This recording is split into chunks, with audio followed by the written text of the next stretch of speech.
வாழ்க்கையில ஒரு மனுஷன் வெற்றி பெறுவதற்கு திறமை, கடின உழைப்பு, தன்னம்பிக்கை இந்த 3 இருந்தாலே போதும் அப்படின்றத இந்த உலகத்துக்கே உரக்க சொல்லியிருக்காரு ஷமர் ஜோசப். யார் இந்த ஷமர் ஜோசப்? பெருசும் பரவலா இந்த சோசியல் மீடியால கிரிக்கெட் வட்டாரத்துல பெருசா இவரை பத்தி பேசிட்டு இருக்காங்க. தலையில தூக்கி வச்சு கொண்டாடிட்டு இருக்காங்க வெஸ்ட் இண்டீஸ் டீம். அப்படி என்னதான் பண்ணாரு அப்படின்றத தான் நம்ம இந்த வீடியோல பார்க்க போறோம். யார் இந்த ஷமர் ஜோசப்?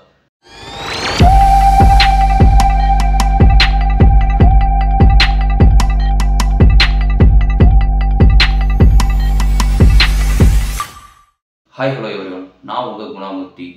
ஷமர் ஜோசப் இந்த வெஸ்ட் இண்டீஸ் ஆஸ்திரேலியா இந்த சீரீஸ் நடக்காமல் இருந்திருந்தா அவர் வெளியே தெரியறதுக்கு இன்னும் பல காலம் எடுத்துக்கிட்டுன்னு தான் நான் நினைக்கிறேன்.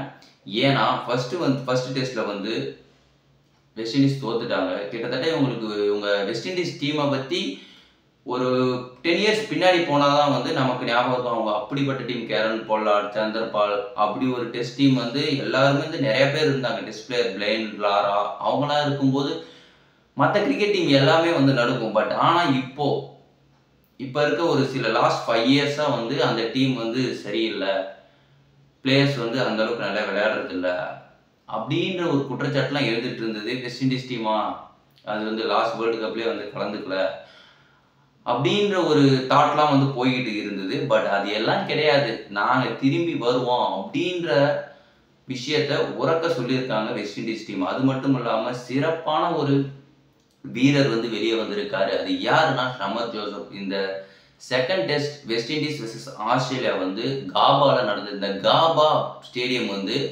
ரொம்பவே பேர் போனது எதுக்குன்னா இந்த ரெக்கார்ட் கிரியேட் பண்ணுறதுக்கு தான். லாஸ்ட்டாக 28 வருஷம் கழிச்சு வெஸ்ட் இண்டீஸ் இப்போ வின் பண்ணியிருக்காங்க. லாஸ்ட் 28 வருஷத்துக்கு முன்னாடி தான் காபால வின் பண்ணாங்க டெஸ்ட் மேட்ச்சு. அதுக்கப்புறம் இப்போதான் காபால வெஸ்ட் இண்டீஸ் டீம் தன்னோட வெற்றியை பதிவு பண்ணியிருக்காங்க. இதுக்கு முன்னாடி இந்தியாவும் ரிஷப் பண்ட் அடித்து வின் பண்ணியிருப்பாங்க. அதுக்கப்புறம் இப்போ வெஸ்ட் இண்டீஸ் டீம் ரெக்கார்டை கிரியேட் பண்ணியிருக்காங்க. நாங்கள் வின் பண்ணுவோம் அப்படின்னு சொல்லிட்டு யாருமே எக்ஸ்பெக்ட் பண்ணியிருக்க மாட்டாங்க. இந்த சீரியஸ் ஸ்டார்ட் பண்ணும்போது வழக்கம் போல் வெஸ்ட் இண்டீஸ் தோற்றுரும் அப்படின்றது தான் எல்லாருமே நினச்சிட்டு இருப்பாங்க. பட் ஆனால் அப்படிலாம் கிடையாது, நாங்கள் ஜெயிப்போம் அப்படின்றத இந்த உலகத்துக்கு உரக்க சொல்லியிருக்காங்க. எங்களை குறைச்சி மதிப்பிடாதீங்க அப்படின்றதையும் இந்த உலகத்துக்கு உரக்க சொல்லியிருக்காங்க வெஸ்ட் இண்டீஸ் டீம். முக்கியமாக ஜெயிக்கிறதுக்கு யார் காரணம்? டீம் கோஆர்டினேஷன் ஒரு 50% இருந்தாலும் செகண்ட் இன்னிங்ஸில் வின் பண்ணதுக்கு காரணம் ஷமர் ஜோசப் அப்படின்ற தனி ஒரு மனுஷனால தான். ஏன்னா 7 விக்கெட் எடுத்தாப்புல அந்த மனுஷன் 7 விக்கெட் எடுத்து கடைசியில் இப்போது செகண்ட் இன்னிங்ஸ் அப்போது எவ்வளோ அடிக்கணும் தெரியுங்களா? ஆஸ்திரேலியா டீம் செகண்ட் இன்னிங்ஸில் எத்தனை ரன் வித்தியாசம்? கம்மியான வித்தியாசம், ஒரு 204 ரன் 230 ரன் தான் அடிக்கணும், சேஸ் பண்ணணும். ஆனால் விக்கெட் எல்லாமே அளவலன்னு விட்டுட்டாங்க. யாருக்கிட்ட அப்படின்னா ஷமர் ஜோசப் தான் அதிக விக்கெட் எடுத்தார், 7 விக்கெட். அதுவும் கடைசியில் அவர் 8 ரன் அடிக்கணும் ஆஸ்திரேலியா டீம்.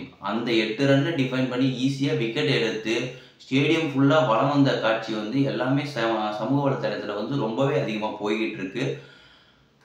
அப்படி என்ன அவர் கஷ்டப்பட்டார் அப்படின்றத நம்ம முழுசாக பார்க்கலாம். என்னன்னா அவர் ரொம்ப வறுமையான ஃபேமிலி. அவரோட ஊர் எப்படி இருக்குன்னா அந்த கயானாவில் ரொம்ப தள்ளி போய் ஒரு இன்டர்நெட் வசதி, மொபைல் எதுவுமே இல்லாத ஒரு கிராமத்தில் பிறந்தார். 1999 பிறந்து வளர்ந்தார். அதுக்கப்புறம் அங்கேருந்து ஒரு வெளி சிட்டிக்கு வரணும் அப்படின்னா கிட்டத்தட்ட ஒரு 223 கிலோமீட்டரை அவர் கடந்து தான் வர வேண்டிய நிலைமையில் இருந்தார். அதுவும் ரிவர் தான், அந்த போட்டில் தான் போவாங்களாம், அதை கடந்து வரணும். கடந்து தான் ஃபேமிலி ரொம்ப கஷ்டப்படுற ஃபேமிலி. அது மட்டும் இல்லாமல் அவங்க ஃபேமிலியில் 3 அண்ணன் தம்பி 2 தங்கச்சிங்க. கஷ்டப்படுற ரொம்ப குடும்பம். சரி காப்பாற்றணும், நம்ம வேலைக்கு போய் அவன் வேறு வழியே கிடையாது அப்படின்னு செக்யூரிட்டியாக வேலை செய்கிறாரு. அவருக்கு அந்த காசு பத்த மாட்டேங்குது. சரி என்ன பண்ணலாம் அப்படின்னு சொல்லிட்டு அவருக்கு கிரிக்கெட்டில் ரொம்ப ரொம்ப ஆர்வம் அதிகம். என்ன பண்ணுறது, நம்ம போய் நமக்கு பிடிச்ச வேலை செய்யணும். சரி பால் போட்டால் காசு தரேன்னு சொல்கிறாங்களே. இப்போ இந்த லீக் மேட்சஸ்லாம் நடந்ததில்ல, சாரி T20 மேட்ச்லாம் இப்போ இந்தியாவில் IPL நடக்குது. மற்ற PSL, BSL, West Indies league வச்சு நடக்குதுல்ல, அந்த லீக் மேட்ச்சில் இவர் என்ன பண்ணுறாரு அப்படின்னா பெரிய பெரிய பேட்ஸ்மேன்ஸ்க்கு எல்லாருக்குமே வந்து இவர் பவுலிங் பண்ணுறாரு.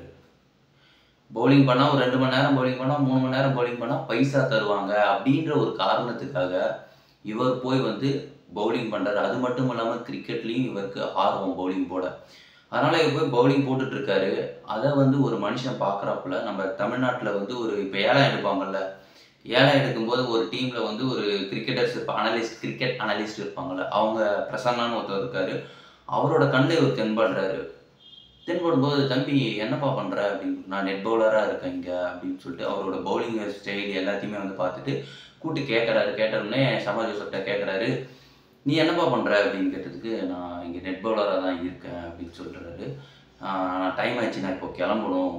எங்கே போகிறீங்க கேட்டது, நான் செக்யூரிட்டி கார்டாக இருக்கேன், என் ஷிஃப்ட்டு வந்து ரொட்டைன் இது டைம் ஆகிடுச்சு, நான் போனேன், இங்கே நான் நெட் பவுலராக தான் வந்து காசு தரேன்னு சொன்னாங்க, அதுக்காக தான் வந்து பவுலிங் போட வந்தேன் அப்படின்னு வந்து சொல்லுவார். சொன்னதுக்கப்புறம் வந்து இவர் அவங்களோட மேனேஜரை கூப்பிடு அப்படின்னு சொல்லிட்டு அதுக்கப்புறமா இவர் கயானா டீமில் வந்து விளையாடியே ஆகணும் அப்படின்னு சொல்லிட்டு இம்ரான் தாஹிர் அவர்கிட்ட சொல்கிறாரு. கண்டிப்பாக வந்து இவர் விளையாடியே ஆகணும்னு சொல்லிட்டு போன வருஷம் 2023 லீக் மேட்ச்சில் இவரோட முதல் மேட்சை வந்து ஸ்டார்ட் பண்ணுறாரு. அதுக்கப்புறமா இன்டர்நேஷ்னல் மேட்ச் எதுன்னு தெரியுங்களா? இப்போது ஆஸ்திரேலியா கூட வெறித்தனமாக வந்து ஜெயிச்சாங்கல்ல, அந்த மேட்ச் தான் அதுவும். ஃபர்ஸ்ட் இன்டர்நேஷ்னல் மேட்ச்சில் ஃபர்ஸ்ட் விக்கெட்டை யாரை எடுத்தார் தெரியுமா? ஸ்டீவ் ஸ்மித்தை தான் வந்து எடுத்தார்.